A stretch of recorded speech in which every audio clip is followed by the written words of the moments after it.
save our country. God bless you all. God bless you all. And I never thought anything like this could happen in America. Never thought it could happen. The only crime that I have committed is to fearlessly defend our nation from those who seek to destroy it.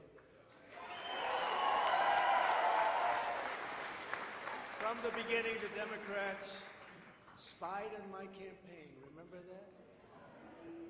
They attacked me with an onslaught of fraudulent investigations. Russia, Russia, Russia. Ukraine, Ukraine, Ukraine. Impeachment hoax number 1. Impeachment hoax number 2. The illegal and unconstitutional raid on Mar-a-Lago, right here.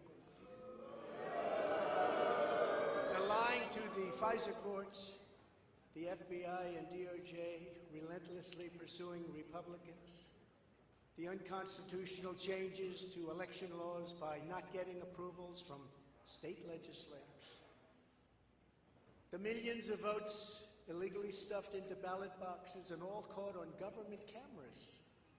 And just recently, the FBI and DOJ in collusion with Twitter and Facebook in order not to say anything bad about the Hunter Biden laptop from hell, which exposes the Biden family as criminals and which, according to the pollsters, would have made a 17-point difference in the election result. And we needed a lot less than that, like about 16.9. It would have been in our favor, not my favor, our favor, because our country is going to hell. And we remember the 51 intelligence agents who said Hunter Biden's laptop was Russian disinformation. It didn't exist. It was Russian disinformation. Remember that? And that was all confirmed strongly by the FBI when they all knew that it wasn't Russian disinformation. And so much more. Our elections were like those of a third world country. And now this massive election interference at a scale never seen before in our country, beginning with the radical left, George Soros-backed prosecutor Alvin Bragg of New York, who campaigned on the fact that he would get President Trump. I'm going to get him. I'm going to get him. This is a guy campaigning. He wanted to get President Trump at any cost, and this before he knew anything about me, didn't know a thing about me. He was campaigning. As it turns out, virtually everybody that has looked at this case, including rhinos and even hardcore Democrats, say there is no crime and that it should never have been brought. Never have been brought. Everybody. Even people that aren't big fans have said it. They said this is not the right thing to do. It's an insult to our country, as the world is already laughing at us for so many other reasons, like our open borders, our incompetent withdrawal from Afghanistan, where we left behind American citizens, $85 billion worth of the best military equipment in the world, lost 13 magnificent young lives, and far too many to mention that are so badly hurt with the loss of arms and legs and facial obliteration. The most embarrassing time in our country's history, in my opinion. Then our give up on energy independence and even energy dominant. We're going to be dominant within 6 months, more than any other nation times 2. We had this all just 3 years ago. Our raging crime statistics, if you look in Democrat-run cities, numbers the likes of which we have never seen before. The open threats by various countries of the use of nuclear weapons, something never mentioned or discussed by outside nations during the Trump administration, and which could very well lead under the Biden administration's leadership to an all-out nuclear World War III can happen. We're not very far away from it, believe it or not. an economy that has been crippled by the biggest inflation we have seen in more than 60 years, and a military that I used to defeat ISIS in 4 weeks. They said it would take 4 years. 4 weeks. To kill al-Baghdadi and Soleimani, that has now gone woke at the top levels by trying to indoctrinate everyone down to the lowest ranking patriot.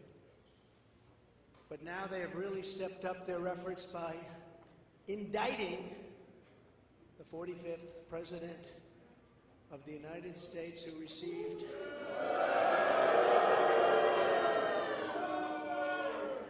$75 million votes, which is more than any sitting president in the history of our country.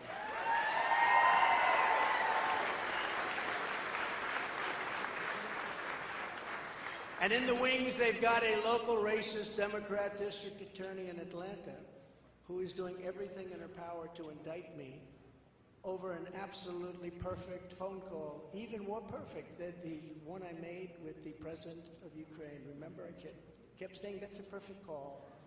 This one was more perfect.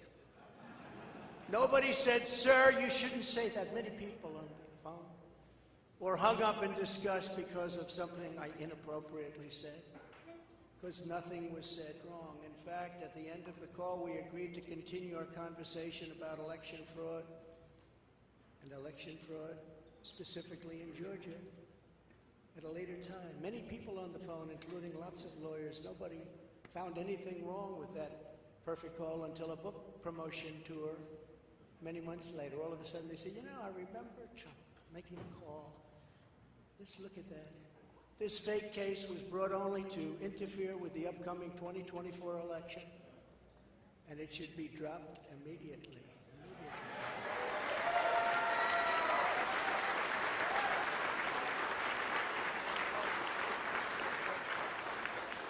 Then you have a radical left lunatic known as a bomb thrower who is harassing hundreds of my people day after day over the boxes hoax. You know, the boxes hoax, as we call it. Just so everyone knows, I come under what's known as the Presidential Records Act, which was designed and approved by Congress long ago just for this reason. Under the Act, I'm supposed to negotiate with NARA, the National Archives and Records Administration, which as of this date is a radical left troublemaking organization that red flags the Constitution of the United States and the Bill of Rights as dangerous and triggering. Can you imagine? This is what we have to deal with. But there is no criminality under the Presidential Records Act. That is not what it's all about. We were negotiating in very good faith, proper way, in order to return some or all of the documents that I openly and in very plain sight brought with me to Mar-a-Lago from our beautiful White House, just as virtually every other president has done in the past. When FBI and DOJ officials with NARA were here, I told my lawyer to show them the very secure storage room in which they were locked. The FBI's sole request in writing was, could you please put another lock on the door? We immediately complied. It's a lot different than the Biden situation, isn't it? The next thing I know, we were raided by many gun-toting FBI agents who took whatever they wanted, including my passports and medical records. Everybody was in shock. Nobody had ever heard of such a raid before. Can't even believe it. Who would think that that could happen today? I immediately thought of the Fourth Amendment that protects against unreasonable search and seizure. But they did it anyway because our justice system has become lawless. They're using it now, in addition to everything else, to win elections. Apparently, they're not looking at me through the view of the non-criminal Presidential Records Act. They came up with a new one. This is a new one. And they're looking at me through the Espionage Act. Think of that. How does that sound? Of 1917, where the penalty is death. Even though that has absolutely nothing to do with openly taking boxes of documents and mostly clothing and other things to my home, which President Obama has done, the Bushes have done, Jimmy Carter's done, Ronald Reagan has done. Everybody's done. In fact, Hillary Clinton got rid of 33,000 emails, and that was okay. But nobody's done it like Joe Biden. This lunatic special prosecutor named Jack Smith, I wonder what it was prior to a change, who others of his ilk say he's even worse than they are, is only looking at Trump, yet Joe Biden took massive amounts more documents, even removed many boxes to Chinatown. You believe that? He's got $10 million from China. Where did that come from? I guess they were banking on Hunter's expertise, and had others stored in unsecured offices in Pennsylvania and strewn all over his garage floor, where his now very famous Corvette is also stored. All over the floor, including classified documents. But that's okay. Perhaps most importantly, he has 1,850 boxes in Delaware, which he is refusing to give up. But isn't that real obstruction? That's obstruction. As president, I have the right to declassify documents, and the process is automatic. If I take them with me, it's automatic. Declassified. Biden was vice president. He had absolutely no right to declassify as vice president. He doesn't come under the non-criminal Presidential Records Act. He comes under the very criminal Federal Records Act, unfortunately for him, but it's not going to matter because they don't follow the law, which has very severe penalties. He had classified documents that he took while he was a senator, which is absolutely inexcusable. And other senators, including Democrats, are outraged. But he's not being harassed and hounded like the people who work for me are. In fact, they seem to have forgotten about his documents entirely. So many, thousands and thousands. It's okay with him. They like to say that I'm obstructing, which I'm not, because I was working with NARA very nicely until the raid on my home. But Biden is obstructing by making it impossible to get the 1,850 boxes or explain why many documents were located in Chinatown. Can't explain it. Why were they in Chinatown? I don't know. Lastly, I'm under investigation. This time a civil investigation by another racist in reverse, who also campaigned on, "I will get Trump. I will get him." This was her campaign. Never ran for office. "I will get him." Her name is Letitia James. And she proclaimed while campaigning, quote, "I look forward to going into the office of the Attorney General every single day, suing him, and then going home." Before she knew me. She announced, "What is fueling my soul right now is Trump." And that she had her eyes on Trump Tower. Those eyes are focused on Trump Tower. Didn't know the young lady. She even assured her supporters in an election promise that we're going to definitely sue him. We're going to be a real pain in the ass. He's going to know my name personally.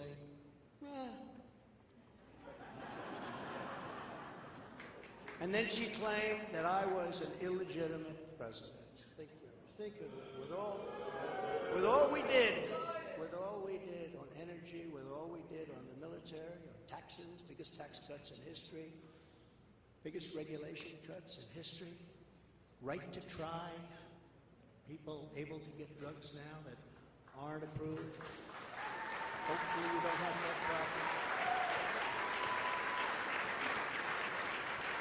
Letitia James vowed to use every area of the law to, quote, investigate President Trump and his business transactions. Those transactions are going to be investigated, she said. And that of her family and his family. Because we're going after his family, and we're going after them hard.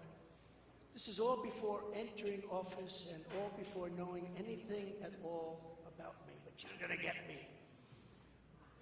This is why, along with unrelenting crime, so many people and companies are leaving New York.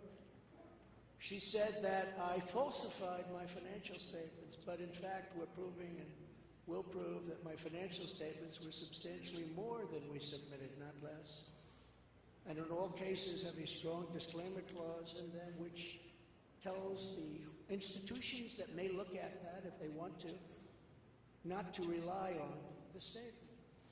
But they've got a problem with their case because, number one, I'm very under-leveraged. They can't believe it. All the stuff they read and gave. And have very little debt relative to the value of assets. And importantly, not one bank has lost even $1. She was investigating me to save banks. They have very good lawyers. But they didn't lose $1 with us during this period of time. In fact, the banks we're talking about made almost $200 million off Donald Trump, and they liked me very much. We never missed a payment, never got a default notice, had a great relationship with all of them. I don't need banks. They have a lot of cash. I built a great business with my family. I built a fantastic business.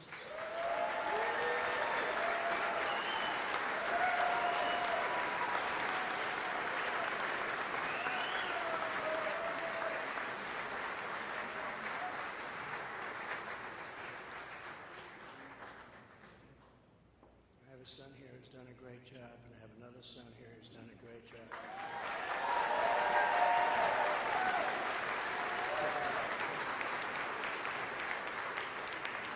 And Ivanka, and Barron will be great someday. He's tall, and he's smart.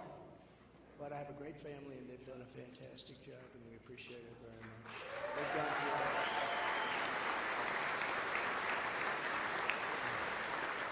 So she's suing me over banks that weren't defrauded, when she should be focused on violent crime that's driving people out of the state.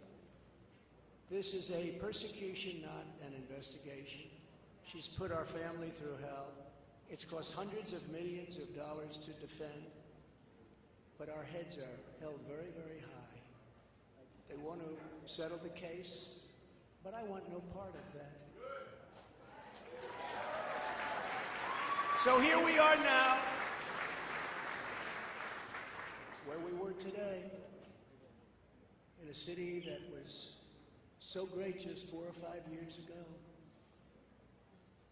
But now we're there, spend time there today, as you possibly read, with a local failed district attorney charging a former president of the United States for the first time in history on a basis that every single pundit and legal analyst said, there is no case, there's no case. They kept saying, there's no case.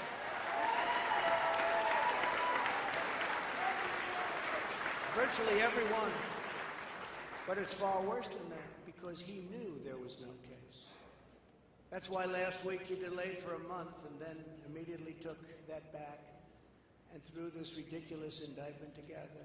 Came out today, everybody said, this is not really an indictment, there's nothing here. My lawyers came to me and they said, there's nothing here, they're not even saying what you did. The criminal is the district attorney because he illegally leaked massive amounts of grand jury information, for which he should be prosecuted, or at a minimum, he should resign. And Alvin Bragg's wife confirmed a report that claimed her husband has Trump nailed on felonies. She has since locked down her Twitter account. His chief prosecutor, who represented the Democrats and crooked Hillary Clinton in a firm run by Chuck Schumer's brother, Robert, he quit the firm in order to go to work in the DA office in order to get Trump. Can you imagine that? Hillary Clinton's lawyer, Democrat firm. Ultimately, he quit as chief prosecutor because Bragg didn't think he had a case. Think of that same guy that brought this ridiculous thing today. Yet during his investigation, this prosecutor named Mark Pomerantz wrote and published a book saying all sorts of privileged things, and has been very strongly reprimanded. He was reprimanded so strongly. I've never seen anything like it. That's probably the end of it. But what he did was probably very illegal. But he was very, very strongly reprimanded. Even District Attorney Bragg was furious with him. They were having a tremendous fight in the office because of it. But hope is never lost, because various prosecutors in the DA's office also quit because they thought President Trump was being treated very unfairly. How about that? Isn't that great? Oh, I love them. I'd like to meet them. I'd like to meet them. The DA's office even had a web page. Meet the team of executives who have done this to President Trump. That was the title. Isn't that nice? They immediately had to take it down. Meanwhile, overall, crime in New York was up 30% last year, much more than that the year before, with felony assaults, robberies, and burglaries all up by massive, massive numbers. Not the same place that I know, not the same place that you know. And this is where we are right now. I have a Trump-hating judge with a Trump-hating wife and family, whose daughter worked for Kamala Harris and now receives money from the Biden-Harris campaign, and a lot of it. We recently had another trial, and the same judge told the fine man who worked for me for many, many years that if you admit your guilt, you will be in jail for 90 days. But if you don't, if we go through a trial and you're found guilty, you're going away for 10 years and maybe longer. Which for a 75-year-old man with a great family really means life. What the prosecutors and judge did to that man, I will never forget, because it's right out of the old Soviet Union. That's where we are. They said, you say anything about Trump, meaning that's bad, and you won't even have to serve the 90 days. You'll walk free. And they say that to many of my employees. We have this Jack Smith lunatic threatening people every single day through his representatives. They're threatening jail terms. But talk about Trump and you'll go free. This is where we are as a nation. Who would have thought? They can't beat us at the ballot box, so they try and beat us through the law. That's the country in which we live, however, right now. The USA is a mess. Our economy is crashing, inflation is out of control. Russia has joined with China. Can you believe that? Saudi Arabia has joined with Iran. China, Russia, Iran, and North Korea have formed together as a menacing and destructive coalition. Would have never happened if I were your president. Would never have happened. Nor would Russia attacking Ukraine have happened. All of those lives would be saved. All of those beautiful cities would be standing. Our currency is crashing and will soon no longer be the world standard, which will be our greatest defeat, frankly, in 200 years. There will be no defeat like that. That will take us away from being even a great power. If you took the 5 worst presidents in the history of the United States and added them up, they would not have done near the destruction to our country as Joe Biden and the Biden administration have done.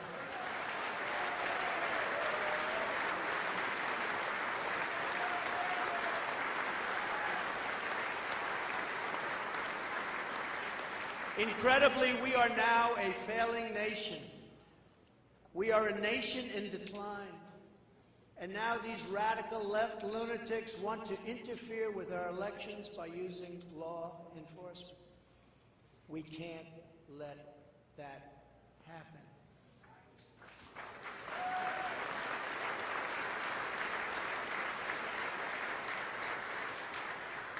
With all of this being said, and with a very dark cloud over our beloved country, I have no doubt, nevertheless, that we will make America great again. Thank you. God bless you. and God bless America. Thank you very much, Ellen.